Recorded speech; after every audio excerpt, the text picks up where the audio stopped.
Hello friends, welcome back to my channel Psychology Point. Today I am going to discuss with you the topic Evolution of Psychology from chapter 1. Prior to this, all the topics of this chapter are available on my channel. I will be posting the links in the description box for those videos also. So today let us start with evolution of psychology. The term evolution means development. Let's see how psychology developed. Okay, if we talk about it in Indian context, it is still a baby that is growing. Okay, from where it had its root, इसकी root आपको मिलेंगी ancient philosophy में. Philosophy as you know is the mother of all the subjects. Okay, और psychology की भी mother is philosophy only. And now let us discuss how it evolved. Okay, सबसे पहले अगर हम इसकी देखें कि कहाँ से ये शुरू हुई, तो हमें पीछे जाना पड़ेगा 1879 में, जब विलियम वुंट ने first psychological lab Leipzig university Germany में स्टैब्लिश की. वहीं से ये साइकोलॉजी स्टार्ट हुई. ठीक है, तो and as I always tell you, when you are reading, when you are listening my videos, keep NCERT books with you so that you can follow what I am speaking. So the history can be traced back to the establishment of first psychological lab. This is your first point in this. इसके बाद क्या हुआ, William Wundt ने क्या study करी थी, इन्होंने structure of mind की स्टडी करी थी. ओके, स्ट्रक्चर ऑफ माइंड की स्टडी करी थी. इन्होंने देखा था हमारा माइंड किस चीज़ से बना हुआ है. इस चीज़ को उन्होंने सोचा था स्टडी करने के लिए. अब he used the method called introspection method to study the structure of mind. अभी मैं आपको बताती हूँ इंट्रोस्पेक्शन मेथड क्या होता है. Introspection means looking into yourself. Okay, अपनी मेंटल प्रोसेसेस का डिस्क्रिप्शन पेशेंट, क्लाइंट, सब्जेक्ट खुद देगा.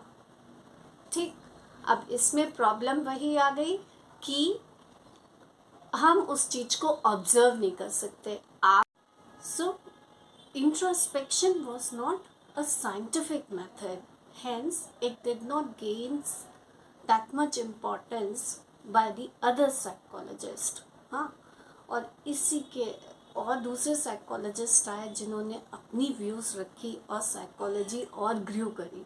लेकिन उससे पहले मैं आपको बता दूं कि आपका ये क्वेश्चन दो फॉर्म में आता है. या तो आएगा discuss the evolution of psychology, और it could be discuss different schools of psychology. तो आंसर सेम होगा. कैसे? क्योंकि जो फर्स्ट हमने विलियम वुंट के बारे में बात करी, उनका स्कूल ऑफ साइकोलॉजी या school of thought that is structuralism. Okay, now we will focus on the next school of psychology that is functionalism. ठीक, फंक्शनलिज्म, फादर ऑफ फंक्शनलिज्म और the propounders of functionalism you can say वर, इसमें दो लोगों का नाम आ रहा है, विलियम जेम्स और जेम्स डेवी. ओके, दोनों ही फंक्शनलिस्ट साइकोलॉजिस्ट हैं जिन्होंने ये स्टडी करने की कोशिश की कि फंक्शंस ऑफ माइंड क्या हैं. उन्होंने कहा चलो छोड़ो, you know, let's leave what is the structure of mind. Let us see what types of processes, what type of processes are involved in the mind, या वो फंक्शन कैसे करता है हमारा mind.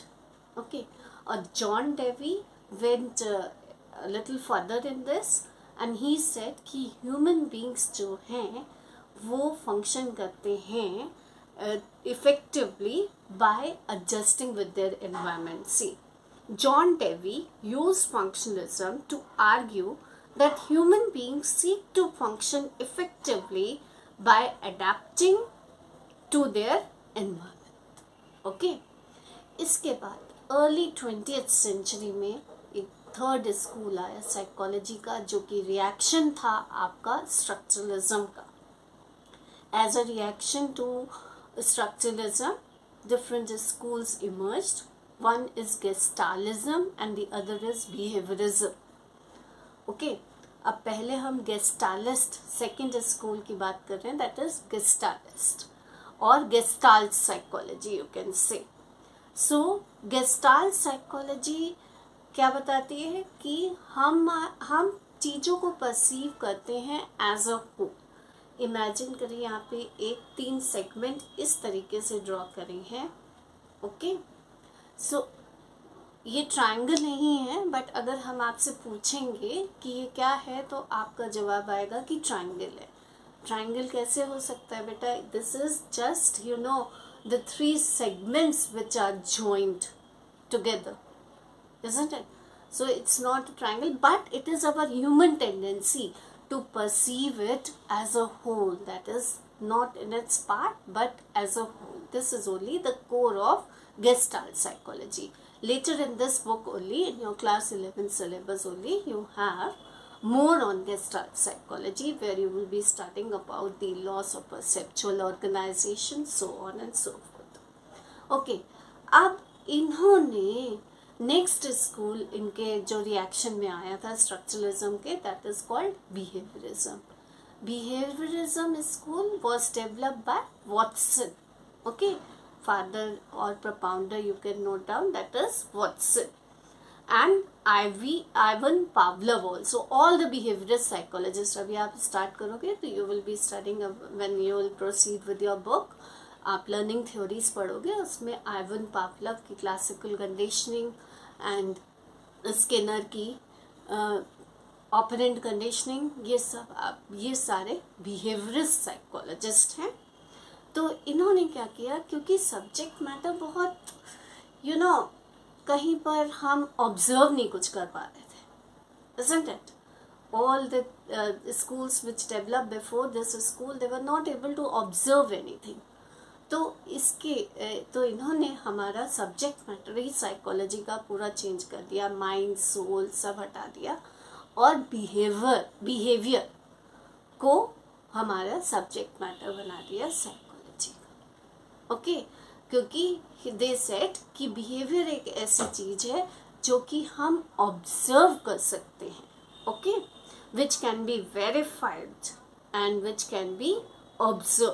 That's why they focused on it. और इन्होंने अभी इस स्कूल में भी you will be studying a lot about this in future in your upcoming chapters which is on learning. आप देखोगे इन्होंने SR कनेक्शंस को फोकस किया अभी, क्योंकि if will I stick to the book itself, आपको अभी ऐसा कनेक्शन समझ में नहीं आएगा. S means stimulus, R means response. Okay, next is your school that was a very different, a very extremist approach आई, जो कि बहुत इम्पॉर्टेंट है एक साइकोलॉजी के स्टूडेंट को इनको स्टडी करना. आप इनकी स्टडी यानी कि सिगमंड फ्रॉइड के school, that is psycho analytical school, इसकी स्टडी आप करोगे when you will be reaching class 12 in detail. अब इन्होंने क्या बताया, ये बहुत ही एक्सट्रीमिस्ट व्यू थी. इन्होंने कुछ नहीं, इन्होंने बिहेवियर को भी नहीं इम्पोर्टेंस दी, इन्होंने स्ट्रक्चर फंक्शंस किसी को नहीं इम्पोर्टेंस दी माइंड के. इन्होंने ही reach to different levels of mind, unconscious mind. He said कि हमारा बिहेवियर जो है वो गवर्नड होता है अपने, जो भी हमारी डिज़ायर्स जो है हम रिप्रेस्ड कर लेते हैं उनके कारण. Okay, basically his theory is that of personality. Okay, अगर आप वीडियो अभी से ही देखना चाहें तो मैं एक वीडियो क्लास 12 के लिए structure of personality according to Freud post करने वाली हूँ जल्दी से, तो आप उसको देख सकते हैं. बट अब भी उसको you won't be able to understand it in detail. So अभी के लिए for this point of view, from this starting point of view in class 11, this is sufficient कि human behavior जो है हमारे unconscious mind, unconscious desires और conflict से manifest होता है. The line from your book, I am reading it for you. Human behavior as a dynamic manifestation of unconscious desires and conflicts. और इन्होंने methods भी यूज़ किए, that is free association, dream analysis, ये सब आप class 12th में पढ़. Okay, अब इसके बाद एक पॉजिटिव व्यू आया साइकोलॉजी का, that was by the school that is called humanistic school of psychology, humanistic existential school of psychology. This has brought about a positive view of human nature. इसने बोला कि जो कार्ल रॉजर्स और Abraham Maslow हैं इनके propounder, और they said कि they emphasised on the free will of human mind, human beings, and there is strong desire to grow. And you know Maslow has talked about hierarchy of needs, जो कि आप chapter में पढ़ेंगे motivation में in future. अभी ये introductory chapter है ना बेटा, तो इसलिए ऐसे बार बार मुझे कहना पड़ा. हायरार्की ऑफ नीड्स पढ़ोगे, थ्योरी उसकी, जिसमें उन्होंने सेल्फ एक्चुअलाइजेशन की नीड को सबसे टॉप पे रखा. That is the ultimate goal which the individual acquire, and means folding whatever potential you have. Okay, that is the human nature, to unfold his or her own potential. ठीक, अब ये एक other perspective आया जिसमें इन्होंने gestalt और behaviourist view को combine कर दिया. G plus B is equal to C. C means cognitive psychology. Okay, next perspective, that is cognitive perspective. इसमें इन्होंने ह्यूमन माइंड को एक कंप्यूटर की तरह वर्क करते हुए प्रोजेक्ट किया. ओके, और कुछ कॉग्निटिव प्रोसेसेस हमने पहले भी first part of the video I had explain you what is cognition. It is a process through which we know the world. Okay, cognitive processes कौन सी होती हैं, यानी मेंटल प्रोसेसेस कौन सी होती हैं, जैसे thinking, problem solving, reasoning etcetera. ठीक, तो इन सब चीज़ों को ये स्कूल स्टडी करता है. ठीक है, so this perspective it focuses on cognition. It focuses according to this view, mind functions like a computer and it retrieves the information, it receives, processes, transforms, stores and retrieves the information. और modern, अब फिर उसके बाद एक perspective आया, इसी से relate कर दिया, constructivism, that is constructive school of psychology.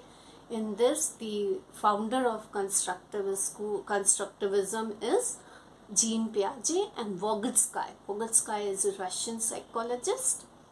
Okay, अब इन्होंने कहा कि ठीक है, लेकिन डेवलपमेंट चाइल्ड का कैसे होता है, through interaction with the adults, with different adults. देखिए, Piaget's view of child development, ये भी आप पढ़ोगे in your future chapters, you will be starting this. Considered constructive theory, constructivist theory of development of human mind. और एक Russian psychologist था जिन्होंने further केवल यही नहीं, उन्होंने केवल कंस्ट्रक्टिविज्म समझाया, इन्होंने और आगे कर दिया कि कल्चरल इफेक्ट भी आता है.